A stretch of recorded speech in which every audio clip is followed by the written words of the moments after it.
entertainmentbuddha.com.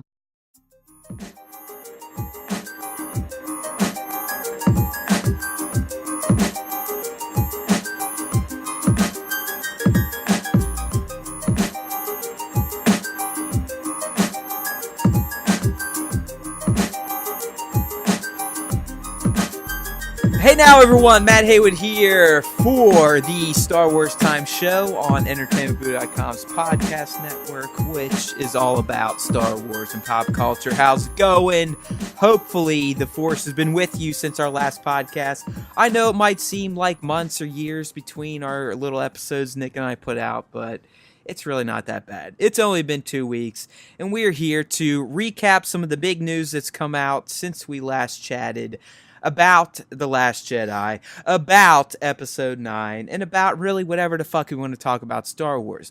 But considering we just got done with E3 2017, which yours truly just returned home heroically on a long-ass canceled this way, that way, rushing through the airport to get connections type of flight. I'm talking about E3, people. So we are going to get down to some gaming talk, but mostly centered around Star Wars or the lack thereof of Star Wars games. So, Nick, are you ready to rumble? Damn right, I'm ready to rumble, man. It's been a while. Like you said, it hasn't been as long as it feels like, but you know, I'm glad to get back on the mics, fire up the lightsabers, and talk some Star Wars. Yeah, I know. Every time we talk about, like, yeah, let's get this down to once a week, or maybe we could even do multiple weeks, we're like, yeah, it's every other week. Yeah, shit happens. It's called life, people. Real lives. Yeah, right. We're not work. just paid to sit around and talk about Star Wars. We actually have to go out and make money. So real life, as Nick says, does dictate where these go. But one of these days, maybe you guys will give us the fame and fortune we so deserve. So we can, hey, we'll do it every goddamn night, right, Nick? I mean, we'll figure something out every day if you guys love us that much. But yeah, man. I mean, I'm down to do it. We can always talk. There's something in the Star Wars universe that you can talk about every day, even if it's just picking out a random topic. We can do it. Totally. So, Nick, let's like I said, we're gonna talk some news, and we're also gonna get into some game talk because E3 just ended, which is the biggest video game expo of the year. And as Nick has brought up, and I think most of you in the gaming world will probably agree, there's been a severe lack of Star Wars titles. So we're kind of going to discuss that after we get through some of the most recent news and rumors for the Star Wars cinematic universe. So, Nick, the first thing I want to start with is the new Darth Vader comic that I think just released maybe a week or two ago. So if you guys are into the comics, you know, yes, we've already had a Darth Vader run, but we now have, you could almost call it a prequel to that run because this latest Darth Vader comic book series essentially starts off right around the end of Revenge of the Sith. So the first comic released, like I said, 2 weeks ago. I mean, it's out there right now. You can buy it if you need it. But in this comic, there was a very interesting revelation about the color of a Sith lightsaber, right? So, up until now, Nick, I mean, correct me if I'm wrong, and I'm mostly going off of shit in, like, the Knights of the Old Republic, and I even think some of the earlier Clone Wars cartoons, it essentially set up that the color of a Jedi or a Force user's lightsaber is dictated by the color of the kyber crystal, correct? Yeah, I mean, that's what has been established in what's now called the Legend series, like you said, the video games and stuff like that. That was the cool part about some of the video games, is you get to collect lightsaber crystals to change the color of your saber. But yeah, it looks like things have changed a little bit now that the new canon is springing up. Yeah, so what Nick is referencing is, you know, we figured, hey, the Sith, they like red, they're evil, it represents anger and fury and hate. Red's a great color for that, so that's just the color of their crystals. Well, as we have learned in this new comic book, which, by the way, people, is canon, so that's why we're discussing it, the Sith lightsabers are actually red because the kyber crystals are bleeding. Yeah, I think there was a rumor that popped up about this a couple of months back, and we may have mentioned it briefly on a podcast. We didn't really know if it was confirmed or not. But now we know it's real. It's like you said, it's in a canon comic book. So this is real. And my first thought about this was I was really apprehensive. I thought it was kind of stupid. I was like, they bleed? Really? They bleed? But after I kind of stewed on it for a little while, I actually started to accept this new explanation, and I'll tell you why. I think the reason that they're putting this in here, making this canon, is because they're really trying to tie together the fact that everything is affected by the Force in some way. Like we heard Yoda say on Dagobah, the rock, the tree, the ship, everything is imbued with the Force. So they really are trying to drive home this fact that the Force doesn't only affect people, it doesn't only affect Jedi and Sith or Force users or whatever you want to call them now. It affects everything, even lightsaber crystals. So, I mean, and it also could set up some pretty cool scenes in movies, comics, even cartoon series where, like, you can see there is a physical manifestation of a transformation from whether it's dark side to light side or light side to dark side within the user's lightsaber. Can you imagine a scene like, say, in episode 9, we get a scene where, like, Kylo is redeemed. He's holding his lightsaber, and it's, like, the color changes from red to blue. Oh, dude! Yeah, that is fucking a fantastic idea. I wasn't even thinking about that, because I'm thinking about my rebuttal to your argument. Not that I'm gonna, refute anything you said, but that would be fucking awesome. Yeah, I mean, that would like be... that thing just all out of control, just turns like fucking blue, like his grandfather. And what if it even straightened itself out and became like a true lightsaber that is, there's no chaos flowing through its energy. Yeah, dude. I mean, there's so many scenes like that. Or you could even have the reverse. Sign this kid up for script writing. Come on, let's get this in episode 9. I mean, I'm available if you need these ideas. Disney, oh man, yeah, that to me, I'm just imagining the moment right now where it's like, oh, like close up and it's like, wah! It has this fucking solid blue lightsaber. All of a sudden, the 2 side hilts go away. He fucking slices Snoke across the face. It would be a dope moment, dude. It would be a dope moment. But yeah, so, no, anyways, back to this. I actually, if you read... I haven't read the comic yet, and I will, because I'm a huge fan of the most recent comics, which are part of canon. The way the Emperor explains it to Vader is, and this is what I like, and it's so Sith if you really think about the process here, is that the Jedi, to forge their lightsabers, that's part of their trials, all right? So if you want to go back to traditional Jedi training, they have to go through a set of trials, something that Anakin did not do, which could have led to why he was a fuck up, but I don't think it would have mattered. So anyways, part of their trial was forging their lightsaber.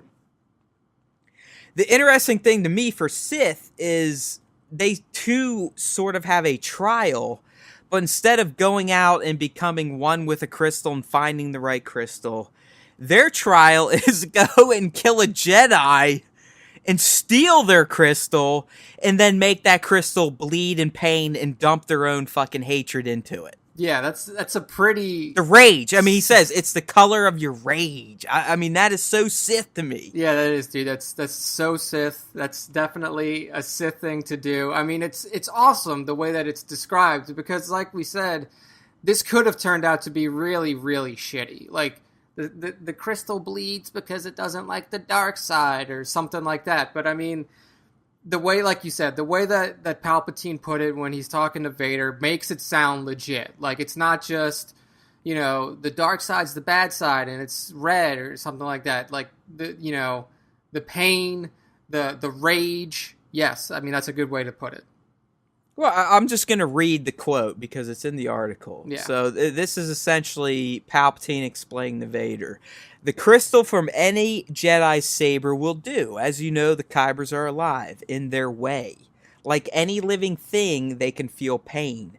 Through the dark side, you must pour your pain into the crystal, and when, at last, the agony becomes more than it can stand, a beautiful crimson, the color of your rage. That's pretty. It's pretty It's powerful. fantastic. Yeah, it's so instead of like a Jedi, they go out in the kind of in a spiritual journey to find their crystals and forge their saber and the color of it. The Sith go out and murder somebody, take it, and then murder the fucking crystal, and then they get their red lightsaber. Yeah, dude. I mean, it's pretty good. It's pretty good. It makes them even more vile than they already are. I mean, it really gives them even more of a dirty edge, of a badass edge. Like, these people are fucking badasses with no remorse, no empathy, nothing. Just bloodthirsty.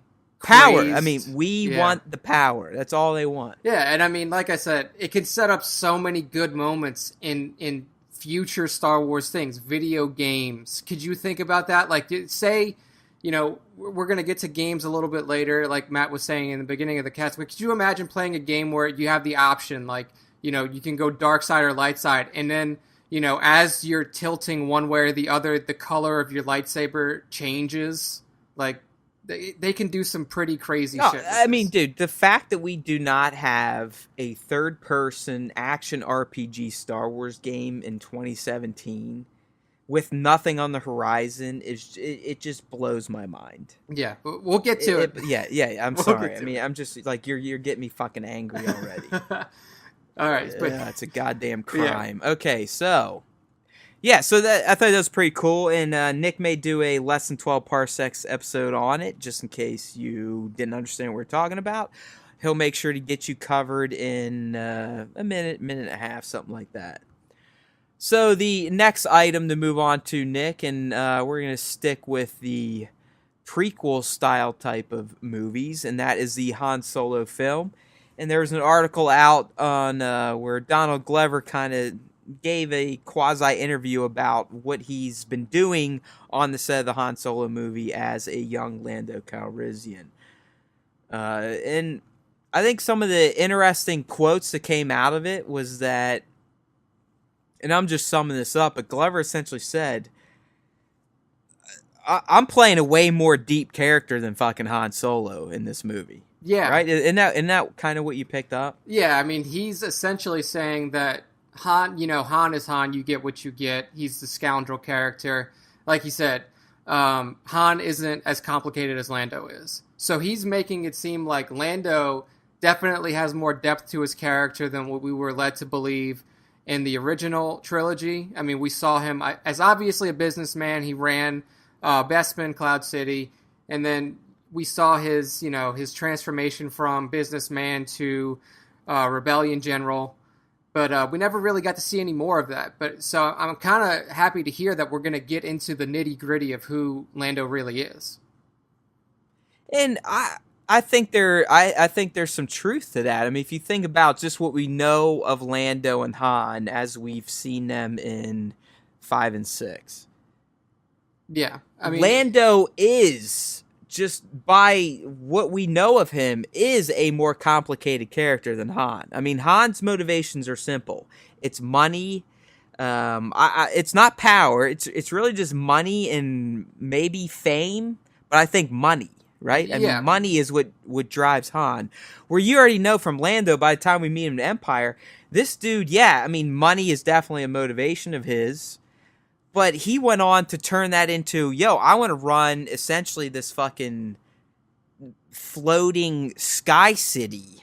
Yeah, I mean, I don't think that's something Han ever had in his to-do list. No, I mean, obviously, we know that Lando ran in the same circles as Han when they were kids, when they were younger, but his aspirations seemed like they were much more than what Han had in mind. Like you said, Han just wanted to be, he's like, he's a lone wolf. He wants to get his money. He wants to have his fun, whether it be, at the casino tables, whether it be at the, the cantinas across the land. I'm sure before he met Leia, he was a promiscuous fellow because that's the type of lifestyle that he wanted to lead.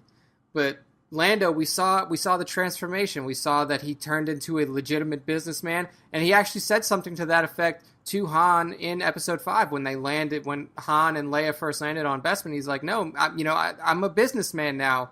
I'm different than what I was before when we were last time we met each other."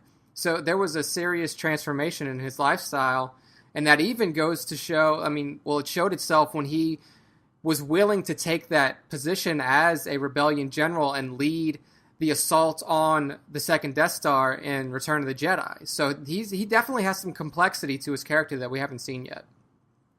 And Glover kind of went on to say that this is just a character that you never know if you can trust him or not, and I think that obviously rings true if you've seen Empire, because here's Han and Leia reaching out to him as a kind of a last-ditch effort to get away from the Empire. And at first it looks like he's helping out, but then we soon learn that, hey, right before they showed up, he cut a deal with the Empire to benefit him over his friends. So he can't be trusted, but then he ends up being very trustworthy or heroic, however you want to say it. Yeah, there's definitely conflict within his character. Like you said, Darth Vader is literally sitting at the dinner table when Han and Leia walk in. And what are you supposed to make of that as as somebody that you perceived as your friend? Han goes there basically, as a last refuge, and now he's got Darth Vader and the Empire breathing down his neck, literally gets captured and tortured. So, at first you have to look at Lando as this menacing kind of backstabbing character. But then, he knew he was selling his buddy down the creek, but I think that goes to show you their true relationship. They're friends, and they probably had some great adventures, which we may see in the standalone film. But when it comes down to it, they're going to protect their own asses first, regardless of the cost. Yeah, and then, it's good to see, though, that Lando did make that ultimate turn for good. Obviously, he, whether it was out of a sense of duty to Han or finally realizing, obviously we know that the deal between him and Vader changed substantially before he made the decision to try to save Leia and Chewie and C-3PO and, try to save the rest of the gang as well. But whether that was completely motivated by a change in the initial deal or if it was motivated by him realizing that, hey, I probably fucked up here and I need to try to, make this right, we'll never know. But, I think it's he learned the hard way. The Empire came at him with a deal that sounded good for the time, so he made it. But then he learned that it's the fucking Empire. Yeah. Who were the New Republic, essentially abusing power and just fucking doing whatever they felt like anyways, because the Jedi were stupid and had no clue what one fucking man was doing. Yeah. So, I'm really interested to see where Lando's character goes. Obviously, we have a heavy hitter playing him in Donald Glover.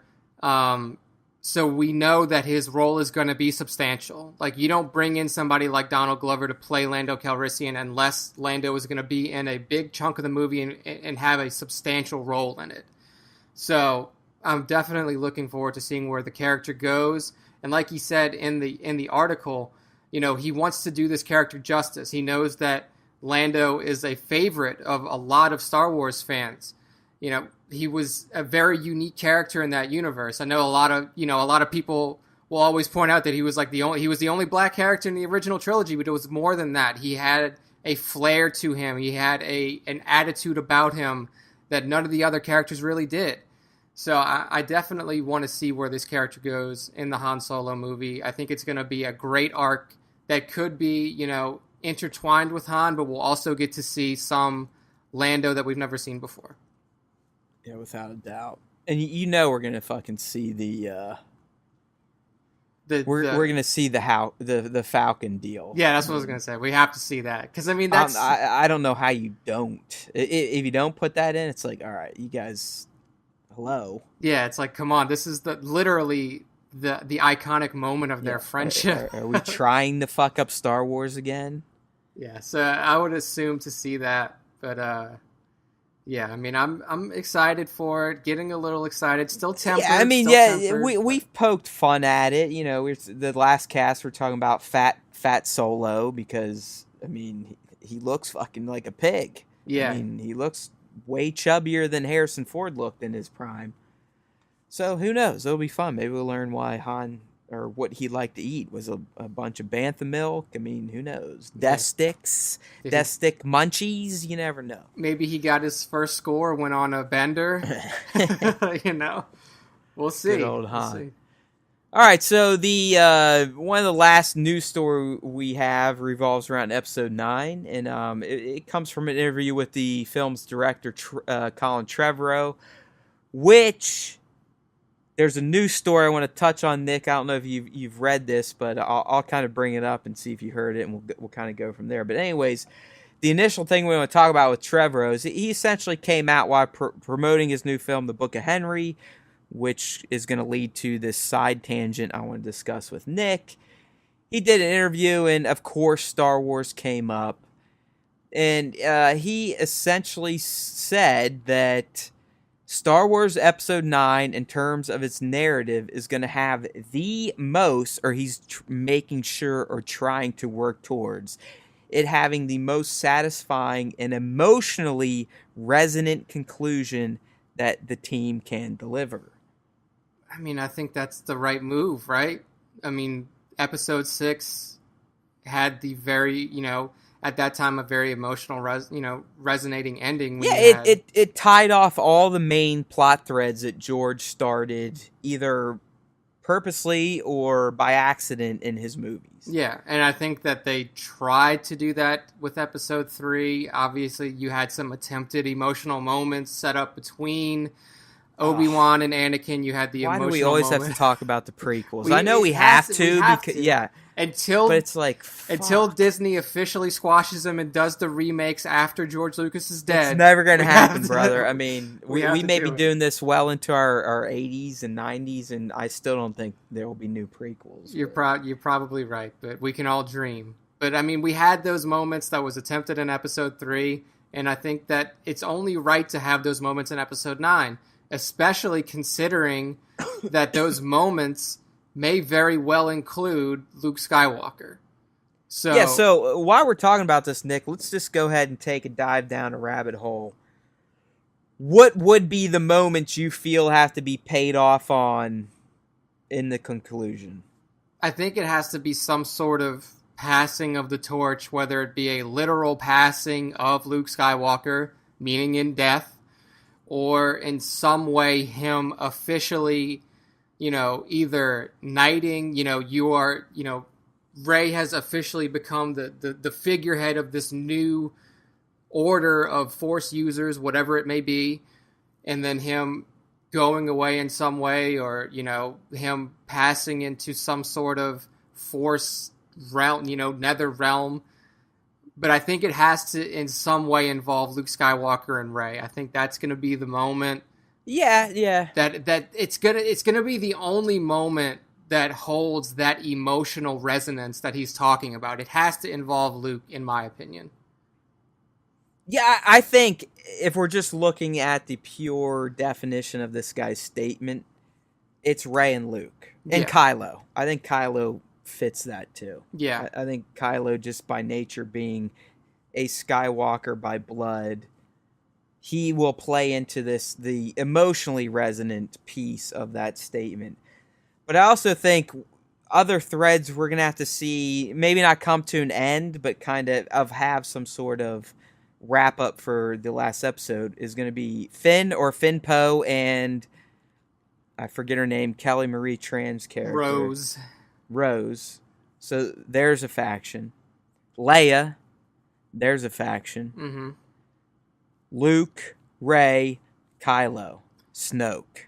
Snoke is definitely going to come to some kind of end. Yeah, so those are the main characters and the threads that they'll be involved in that I think have to be satisfied. Maybe not emotionally, but I think by default they will be.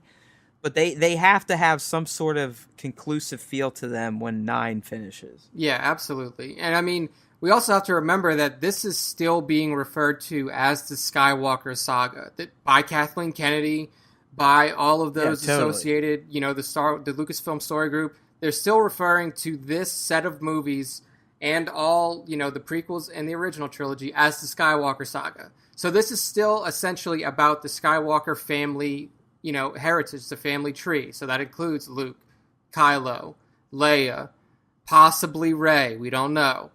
But, so in order to bring this to a healthy conclusion, it has to be able to wrap up all of those characters in some sort of way. So I think you're right. I think Kylo is most likely going to be involved in this. I'm still in the camp that he is going to be redeemed and not in the way that Vader was, where he's like redeemed on his deathbed. I think that Kylo is going to come back to the good before he's, at death's door, for lack of a better term. Yeah, so, I mean, you're basically, and I'm not saying I'm not, but this trilogy essentially is going to be A New Hope 2, Empire 2, Jedi 2. Yeah.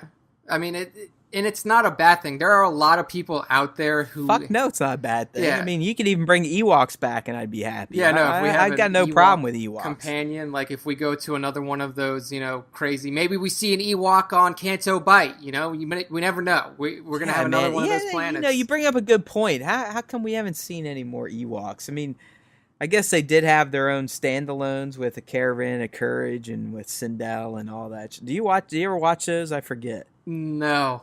Are you kidding me, dude? I have to. I really have to. But that's your task. Yes. Right now. Yes, I know about them. Hunt down those random Ewok movies and watch them. Yeah, I know. I mean, I've heard that they're at the very least better than the Christmas special, which I watched. Oh well, I mean, for when they came out, when I watched them in the mid to late '80s, they were fucking fantastic. I mean, now they're gonna look like trash, but I do feel like as big a Star Wars fan as you are, you need to watch them. I know. It's like the Ewoks kind of again are used as like these little cute heroes that, come and fucking save the day. So I mean, that's like my one Star Wars sin as a diehard fan.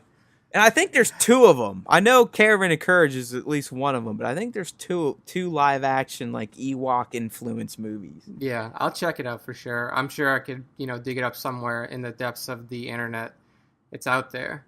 But like I said, man, I mean, pretty much every movie that we've had so far, we've had some sort of, we're ending up in a place that has a litany of different species of characters, different species of aliens. So maybe, I mean, Canto Bight is the one that we know that we're going to in episode 8. We've seen some pictures already of it. We've seen the diversity and the types of aliens they have. Maybe Finn and Rose run into an Ewok that's like dressed in a tux, carrying around some food, serving people, or maybe he's maybe we have an Ewok high roller at a fucking gambling table, raking in the dough. We'll see. But I'm not like some other people who are like Ewoks are, they're terrible characters. I don't know why they were created. No, dude, the Ewoks are cool. Get over yourself. Just because they look like teddy bears doesn't mean they suck. No, yeah, I'm a Ewok fan. Fuck everyone else. I mean, they're not. Don't even try to compare them to Gungans or Jar Jar. It's not even close. Dude, Ewoks took down the Imperial Army with fucking sticks and slingshots. Get with it. They're badasses. I mean, they had help from that little splinter rebel group, but they knew what the fuck was going on. I mean, how can you not love when the one dude steals a fucking speeder bike? When he's steals the speeder. And then, like, every time I see the scene where, like... Han and them are like, look, those motherfuckers are doing it, let's roll. Yeah, they inspired the rebels to go out there and fight against this unwarrantable force. And then I always think it's cool, the scene where you have the two giant tree trunks that slam together and smash the AT-ST's head. I'm like, dude, come on. Can't be mad at that. They did the, where they tripped them with logs. I mean, they're fucking very resourceful motherfuckers. Yeah. So I'm definitely down for some more Ewoks if they want to drop one in here and there. And that's what happens on the Star Wars Time Show, people. We kind of go wherever the galaxy takes us. Sometimes we leave our hyperdrives on when we don't mean to, and we just start talking about Ewoks at random. So, welcome. Yeah. The kind of the side story I wanted to mention about this, and I read someone's editorial. So I guess Trevor has a new movie out called Book of Henry, and it is getting annihilated in reviews. I mean, it currently is a 25% Rotten Tomato, but audience, on the other hand, has it at 72%. So it could be like a lot of these movies that aren't just clear-cut black and white dramas that seemingly all professional critics feel like every movie should be. It could be decent, but as far as a critic stance, Trevorrow's latest movie, which I think he helped write, which he also is helping to write 9, is a disaster. Okay. So does that worry you at all, or do you think, kind of like me, that maybe as a fan we'll appreciate it and the critics will kind of just miss the mark and kind of not understand what type of genre Star Wars is? I don't think that there's anything to worry about here because, like you said, Colin Trevorrow, I mean, most people know him for Jurassic World, obviously. I mean, that was a blockbuster of all blockbusters when it released. Like, it shattered records. And obviously, when you're making a Jurassic Park movie, you're not writing a Jurassic Park movie to be narratively stimulating. Like, you're writing it for fucking dinosaurs to be chasing people and to have cool scenes and shit like that. Like, it doesn't need to be narratively weighty. His other movie, Safety Not Guaranteed, I believe is the name of it, was also, I mean, like, that was the movie where he kind of showed off his writing chops, I guess you would say, and that was pretty critically acclaimed. It wasn't successful in the terms of a box office or anything like that because it was a small indie flick, but it did have a strong narrative to it, and people. I'm reading some of these quotes, dude, and they're kind of funny. But I tend to think that, you know, maybe his new movie was one of those experimental things where he's like, look, I'm doing this massive thing, Star Wars. You know I'm doing it. He knows he's been doing it since, 2015. So he's like, I want to do this experimental thing, like a passion project. And, that a lot of those just don't hit home with critics, like you said. So I'm not too worried about it. I'm not too worried about this. Let me read this one. This comes from David Sins at The Atlantic. He's a top critic. The Book of Henry is the equivalent of eating a cake baked with salt instead of sugar, or listening to a Beatles song where the lyrics are in Esperanto. Jesus Christ.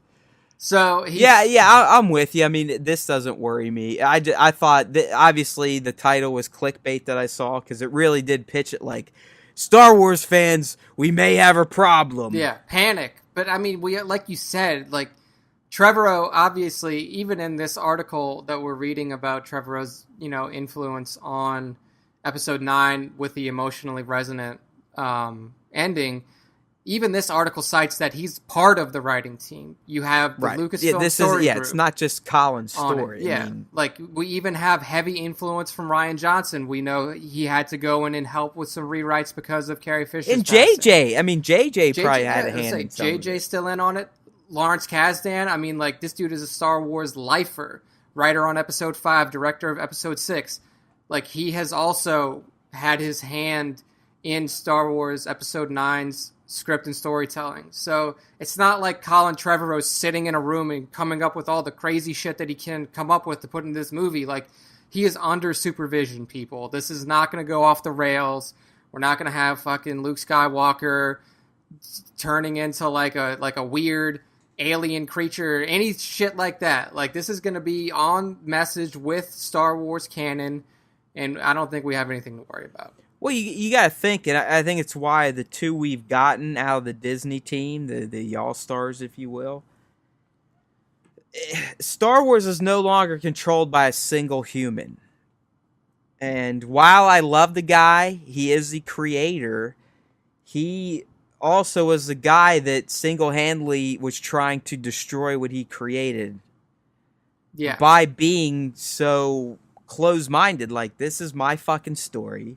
I don't care if you like it. I don't care if those that have worshipped me for 20 years like it. I don't give a fuck. I'm doing what I want to do, and I think that's why the prequel suffered. And I think that's why these Disney movies have been so successful while also being entertaining. Because let's not forget, the prequels were successful. Oh They yeah, were not entertaining. yeah. I mean, they were hugely financially successful. I mean, I think But for a while, Episode One was still up on like the yeah, highest I mean, grossing films of all they made time. tons of fucking money. I mean, they made tons of money, but they just they weren't great because one man did everything. I mean, his say was it. It didn't matter if someone in the art department had a fantastic idea. If George didn't like it, it was scrapped.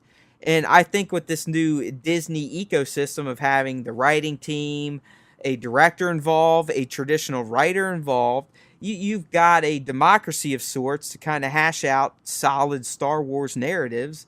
So, whatever. He might have a flop here with some artsy fartsy film.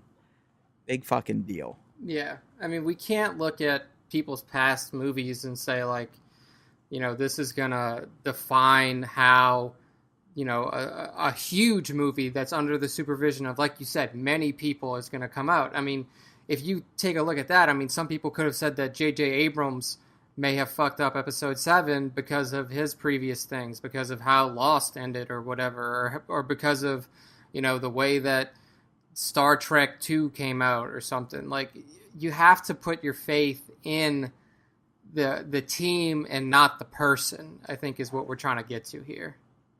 And I think that, the person who's at the head of it all, Kathleen Kennedy, is an excellent person to have at the head. She is a Star Wars lifer, just like Lawrence Kasdan. I mean, she's been there for a very long time, right at the side of George Lucas, and she is now the head of this whole empire, for lack of a better term.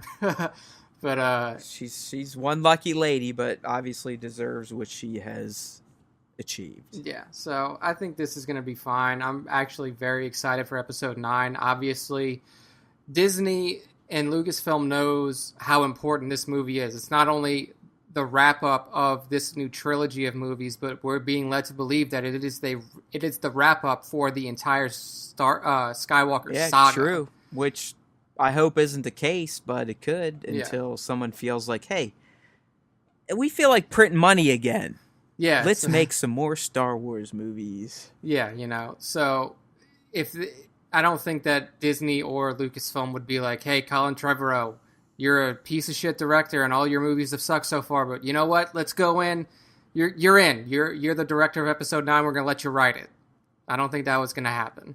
Like, they know what they're doing over there. We just have to have some faith, and I think our faith will be rewarded in the end. Totally. So I think the last thing we wanted to get into was a discussion, kind of around E3, not just a general approach to it, more looking at the Star Wars video game license in particular, which, Nick and I were talking before we flicked on the mics. It's been a neglected major, like probably one of the most major licenses out there in gaming since Star Wars The Force Unleashed 2. There has not been a traditional Star Wars video game since then. And if you're going to tell me that Battlefront came out, yeah, sure. I qualified my statement by saying a traditional Star Wars game, not a fucking multiplayer only title that has Star Wars paint on it. Yeah. Okay? I'm talking about a game that involves a character, a story, set in the world from that galaxy far, far away that we all so love. And it just, nothing's happened. And as Nick pointed out earlier, EA predominantly owns the license. Now, I don't know how much they own or what their scope goes, because I know one of the Star Wars mobile games I play is from Netmarble. Yeah, I think that they own they don't own mobile, but they own everything else. So, like, console titles, PC titles, right? Anything that revolves around the world of Star Wars on a major home console or okay, PC. Yeah, so I think you're right. It's anything outside of, like, an app. Yeah. Right? I mean, because there's obviously other developers out there making Star Wars apps and games. So what? I mean, really, what we got at E3 already wasn't a surprise. I mean, we knew Battlefront 2 was coming. We knew they were going to try to fix some of the errors of the original by adding in a campaign, which is going to feature a campaign from the point of view of an Empire First Order, or not shit. Listen to me, First Order, an Imperial TIE pilot in like their Special Forces division. Yeah, a female Imperial TIE pilot at Yeah. that. So like they hit all of the notes, and from what it looked like, I don't want to speak out of turn here, but it looked like she was a black character. So like you have a black I was female, gonna say she's not even a white person. Yeah, so I mean, like they hit all the notes. They hit all the notes, the diversity notes that is very, are very important to players, and they're very important to industry professionals. And I loved seeing that when I saw that trailer, the campaign trailer. I was like, you know what, this looks good, and I'm excited to play it. But like we were saying, we need more. It's still I mean, you know as well as I do how this campaign is going to play out. It's going to be very similar to, say, the Injustice games. I don't know if you've played Injustice or Injustice 2, the campaign. I mean, they're very cinematic, like great cinematics, but then it's just like, okay, do a fighting game match. Yeah, pretty much. I played some of the first Injustice game, the campaign mode, and it was cool. Like you said, it was cool to see the cinematics where all the different superheroes come in.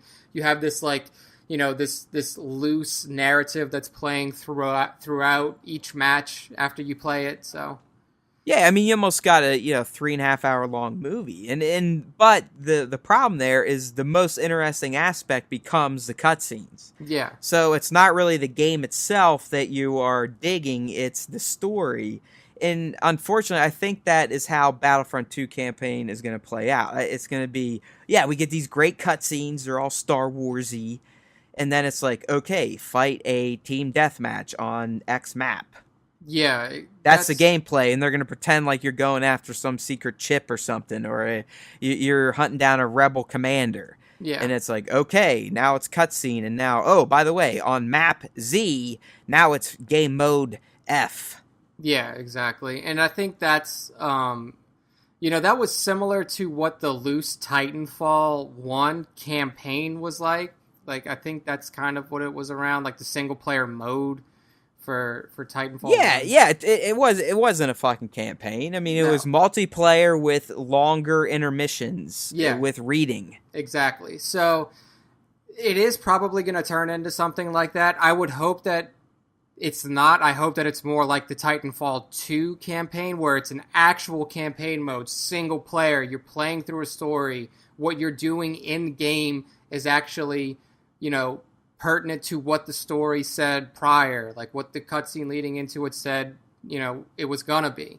And I like that style, but I don't think it was very clear from the trailers whether it's gonna be that Injustice or that Injustice style or not. But we'll have to wait and see. I'm hoping it's more of an actual campaign single player mode, like something like previous Star Wars games that we've gotten, like Force Unleashed or something like that. But I guess we'll just have to wait and see. And look, I played the first Battlefront game and I thought it was horrible. And not in terms of like gameplay. Obviously, anything like what EA put out with Battlefront 1, it was a polished game, but it was not a Star Wars game. Like, I played that game and I was like, this doesn't even feel like Battlefront. And I didn't... It was Battlefield skin. Star Wars. Yeah, it was Battlefield skin in for Star Wars. And I'll be the first person to, I didn't pay full retail for that game. I got it pretty early from when it came out, but I got it cheaper because I had a hookup and he was able to get some codes and I got my hands on one for cheap. And even at the reduced price, I was just like, it doesn't even feel good to play this game, because it's like you're trying to push this game to me as a Star Wars game, and it's not. It's really not. Although I think the pure flying matches, like the multiplayer where you're in ships, did hit that mark. I didn't even play it after they released that. Okay. I agree with everything you said, except for that mode, like where you just play the pure fight, like dogfight type of matches. Yeah, those were definitely pretty Star Warsy. Yeah, so at that point I had already given up. Like I saw the trailers released for it, like what was it? It was the ones that were centered around Rogue One, right? Like they released one Rogue One mission that was like it was like a flying or an aerial space combat mission. Didn't play it.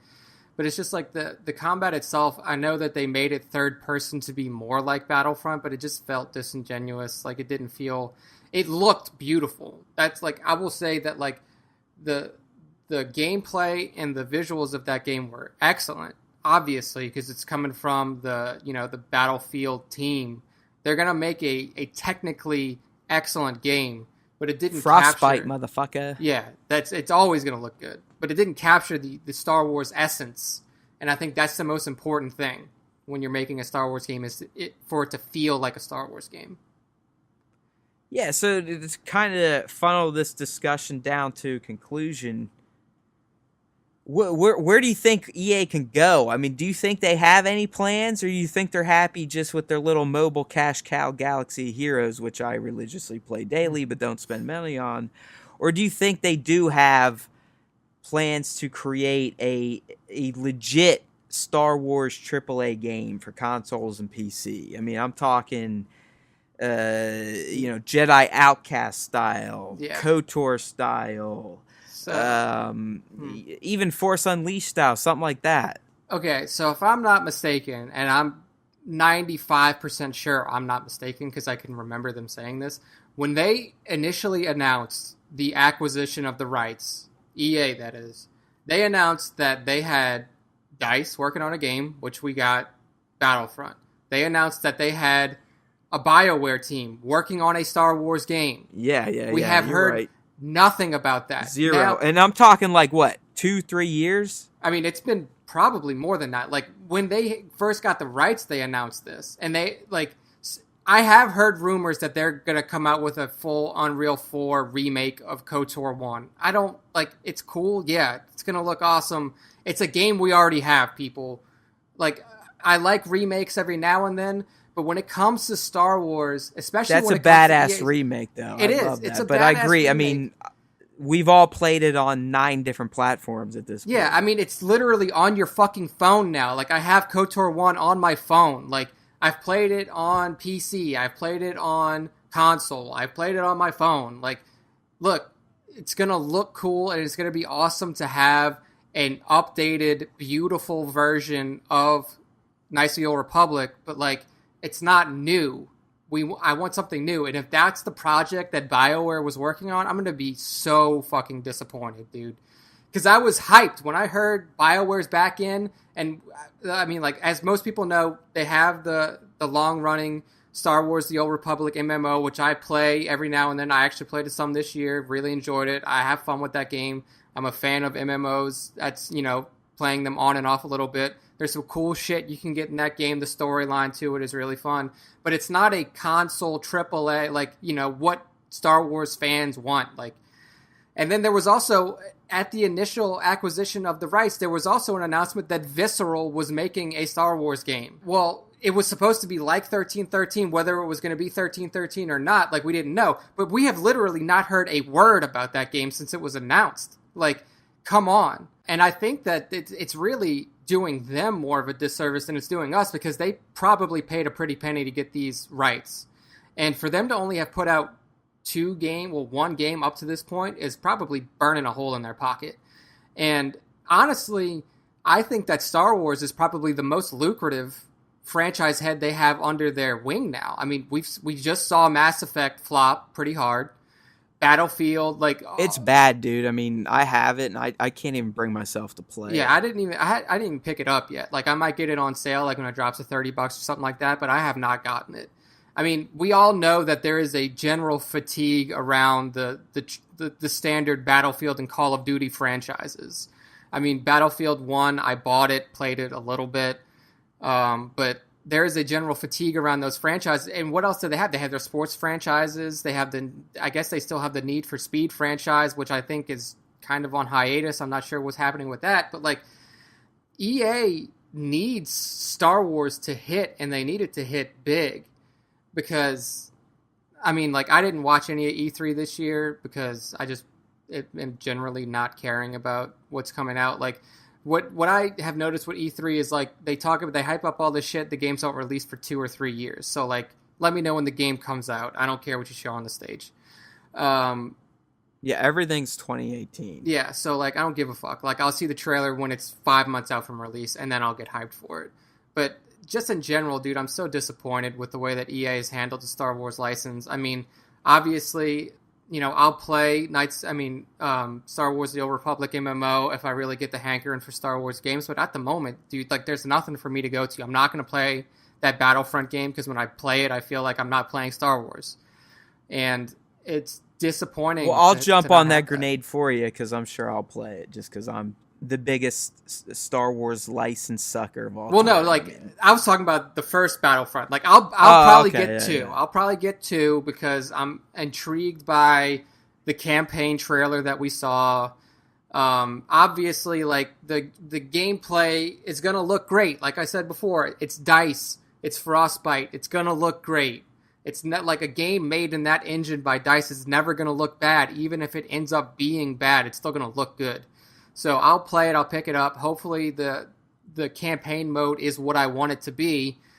But at this point, I don't really have a lot of faith in them anymore. Like you've already let me down once, and you've let me down, by not putting out or not even announcing anything for, what feels like I think it's been 5 years or maybe 4 or 5 years since the acquisition. I think Unleashed 2 and I could be padding it by a year. I think it might have been 2013, maybe 12. It feels like it might have been before maybe that. 11. I would say I'm not maybe sure. 11. I know that like we might be off on this. You're gonna hear some typing. I'm just gonna see if I can find I was gonna say we do have this thing called the fucking internet we could use. Yeah. Let's see. Force Unleashed 2 came out in wow. Wikipedia. Let's see what it's got to say. 2010. 7 years, dude. Yeah. 7 years. It's insane. So I'm just, yeah. I mean, because there's a run. I mean, there's a run late 90s, early 2000s where we were getting great Star Wars games left and right. I mean, all the Jedi Outcast stuff comes to mind instantly on the original Xbox. Yeah, I mean, Jedi Academy series with the Jedi Knight series that had Academy, that had Outcast, that had, and then we also had the Force Unleashed the two Force Unleashed games. We had some, I think there were some aerial fighters in the 90s. We had even going back to Nintendo 64, you had the Pod Racer games. Super Bombad Racing on PlayStation 2. Did you ever play that, dude? I mean, it's like it was essentially Phantom Menace Mario Kart on PlayStation. That's pretty dope. I didn't play it though. Oh man, that sounds good. Yeah, it was wild. Like they all had their own little carts, and they had a very stylized look in terms of big heads and little bodies. Yeah, but I mean, I have to, I'm not 100% sure of when the EA acquisition happened. I know it was right around when the Disney acquisition happened. It was shortly thereafter. I agree. I mean, it's within a year, I would say, of the sale. Yeah, but honestly, I'm almost starting to lose hope. Like, I'm happy, I'm happy that so do you think at this point they just bought it to fucking prevent other people from making money? I mean, you would. Like, are they using it as a business strategy at this point? I don't know. Like, what's the deal? But it wouldn't even be to prevent other people from making money because, they weren't making Star Wars games anyway. Like, it wasn't like EA was the sole person that was making Star Wars games before the Disney acquisition happened. I mean, it was LucasArts, and LucasArts wasn't under an EA blanket in any way. Obviously, you had BioWare that had made a Star Wars game prior to their they made KOTOR 1 prior to their EA acquisition, and then when EA had bought them, they made the Knights of the Old Republic MMO under the EA banner. But I mean, Knights of the Old Republic 2 wasn't even made by BioWare, it was made by Obsidian, and I don't think that they were under the EA banner. I could be wrong, but I don't think that they were. And now it's just I remember when the acquisition first happened, I was so excited. I was like, this is perfect. BioWare can work on Knights of the Old Republic 3. I was actually really stoked for Battlefront being worked on by DICE. And then when they announced that Visceral was making a game, my first thought went to like a Death Troopers game. There was a Legends book that was called Death Troopers, and it was about like it was about a derelict starshore that was found out in space, and these people boarded it to like try to find out what happened, and it was overrun by fucking zombie stormtroopers. And I was like, dude, that's perfect for Visceral, because Visceral had just finished making Dead Space. So, yeah, totally. So I was really hyped, and to say that they've let me down is like an understatement. I'm so disappointed in the way that this is all It's out. weird, because I would think it's a license to print money more than anything. I mean, we've seen the movies. Like, the movies make it, like, a Star Wars movie drops, Disney makes $1 billion. Well, yeah, you're right. Why not even make fucking the Force Awakens game outside of the Lego version? I mean, there you go right there. You know, I would play it. Yeah. You would probably play it. Even if you heard it was like a 5 out of 10, you'd probably still be like, hey, fuck it, it's fucking Star Wars. I don't give a shit. Yeah, I mean, I think that they're just... It's weird. It's almost like there's something else going on. Yeah. Like, there's pressure coming from someone or some entity to prevent a game's being made. Yeah, there might be some sort of like in-house disagreement between the EA team and the Lucasfilm Story Group, because you have to figure that this Lucasfilm Story Group has input into what these games are. I mean, they are the be-all, end-all of Star Wars lore now. Well, yeah, and I think what we were told, our directive from here on out is, okay, from Disney buying it, including some of these old cartoons, everything coming out is canon. Yeah. I mean, that's what we've been told, and we were also told that would include the video games. So this new campaign that comes out for Battlefront 2 is going to be canon. And we obviously see that there are a lot of big players in this campaign. We've seen in the trailer the Emperor plays a pretty prominent role. We've seen that it takes place at the end of Episode 6. We saw the second Death Star explosion. So there's going to be a lot of good story that's going to be covered in this campaign. Now, whether it's going to be covered in terms of, like you said, Matt, like we get a cutscene, we play a multiplayer sequence, we get another cutscene, we play a multiplayer sequence, or if we get a full fleshed out single player campaign, it's yet to be seen.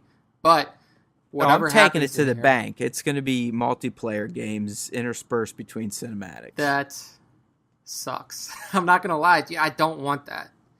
Like, I just don't want it. I mean, they could make the coolest fucking cutscenes they want to, but if what you're playing has no relevance to what these cutscenes are, it's just going to feel weak.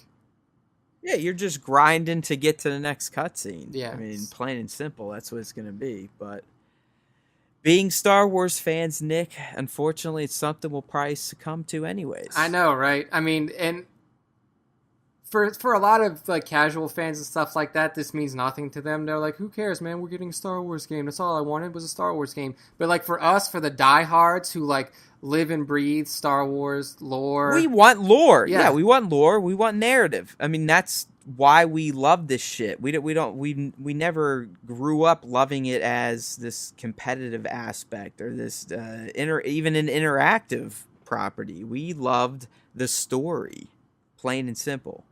Yeah, so, I mean, I guess we have to hold out hope that maybe we'll get a Knights of the Old Republic 3, but I think at this point, BioWare has pretty heavily invested into the Star Wars Old Republic MMO, and I've said this on multiple casts. If you play that game and you just play the single player aspect of it, the story is really good.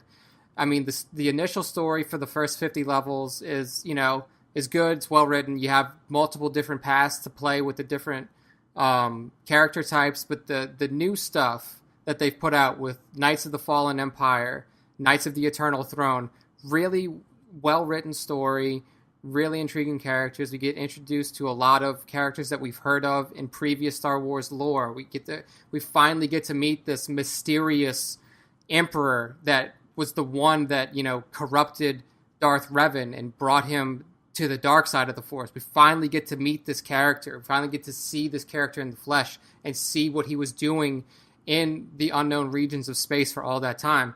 So there's a lot of good story in there, but I just feel like it's not getting out to a big audience because a lot of people just don't play MMOs, and that's a shame. Yeah, when you were talking about MMO just even a few minutes ago, I was like, you know what?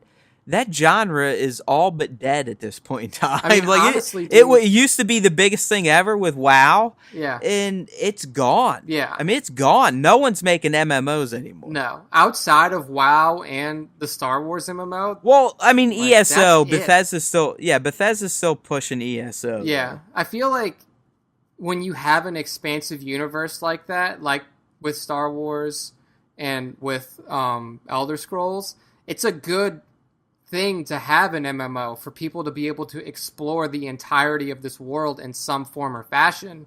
But like, it's never going to give you that narrative sense or that, because when you make an MMO, you have to make sacrifices in both gameplay and narrative.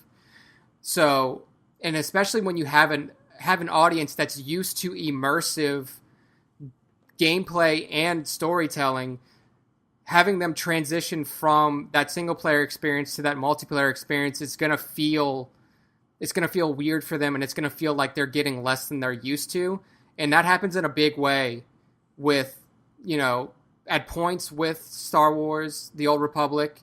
But like I said, the new stuff is really good. And when I played ESO beta and I was like, this is dog shit. Now I've heard it's gotten better since then. Like, it's gotten a lot better, especially now that you have the Morrowind thing coming out. A lot of people are really getting into it. But it's never going to be that single-player Knights of the Old Republic experience that we all grew up loving. So while I would always recommend, and I would always say, like, if you're a hardcore Star Wars fan, go play Star Wars The Old Republic MMO. Even if you don't do the raids or the multiplayer content, like, the storyline for the first 50 levels and then beyond that is still very good. It's got some cool Star Wars lore in it. I think at this point, though, like, since that game came out before the acquisition happened, they've already said, like, look, this is still not canon. Yeah, I think it's all Legend. Yeah, it's still Legends, but it's still good story. It's good gameplay for Star Wars fans. They have some awesome cosmetic shit in there, like the fucking lightsaber customization you can have, the gear that you can get in that game looks pretty fucking awesome. Like, they have the Kylo Ren crossguard lightsaber, even though, like, that version of it in the game doesn't have the unstable stuff going on in it. It still looks pretty cool. They have an unstable version of the lightsaber that doesn't have the crossguard on it that I have in the game. Looks fucking dope. But, yeah, I mean, in terms of single-player stuff, though, it's been a fucking wasteland. Well, now that we know more about a Sith crystal, maybe that's why Kylo's shit's all fucked up. Yeah, could be, because sure. he didn't really have a Jedi to kill or whatever, or a true Jedi. Who knows? Yeah, but it's like, because we're only under the assumption that he's only killed either Padawans or younglings, right, from the academy. Yeah. Maybe he killed a knight that was there looking over it. Who knows? See, we'll see. Tangent. We'll find out. We'll find out soon. Hopefully. I mean, I assume that episode 8 is going to have a lot of good story or a lot of good backstory about that in particular, because I feel like that's a huge moment. Oh, I mean, it has to, and if it doesn't, that'll be kind of a letdown. But I think it's gonna pay off. There's no doubt in my mind that 8's gonna be just as good as 7, if not better, just like Empire did to A New Hope. So, definitely. All right, buddy, I think we've kind of made our way through the topics we wanted to discuss, and obviously the video game stuff is near and dear to both of us, and it is a shame that EA has kind of locked up the license and just has sat on it. Yeah, it's almost like when a movie studio buys the rights to a movie and then just shelves it and never does anything with it. Yeah, that's kind of what I was getting at earlier. It's like, what's their angle here? I mean, are they just doing it to prevent other companies from maybe having a killer Star Wars game? I don't know. Yeah. But they're not making them, and that's a shame because it is such a fantastic world, full of lore, character. I mean, just, planets. It makes perfect sense that we should have a AAA Star Wars game every year, if not every other year. I mean, come on, people. It's not that hard. Let's figure it out. EA, give it up. Disney, take it back. Spread the wealth. We need Star Wars games. We need more Star Wars movies. We need Star Wars TV shows. We need Star Wars all the time. And speaking of that, I think the Freemaker Adventures are coming back soon, which is another great little Lego spinoff that is now, I believe, canon. So Yep. check that out. I think we actually have a preview coming up tomorrow on Saturday. And then it's going to start towards the end of July, I believe, and run through August. So we've got some Star Wars to fill our time before Episode 8 drops on December 15th. Very nice. All right, Nick, anything else you got? I think that's it, man. We this was one of our longer casts. I really like when we can go on tangents and talk about crazy shit. So hopefully you people listening like when we go a little long. But yeah, we covered it all. Yeah, we do what we do. We try. I mean, we want to express our love for this franchise just like you do. And sometimes that leads to weird little discussions or more focused discussions on topics that make sense to us and are important. But anyways, that's it for this episode of the Star Wars Time Show on the EntertainmentBoo.com podcast network. Matt signing off for you, as we always do. Make sure to keep that force with you. Over.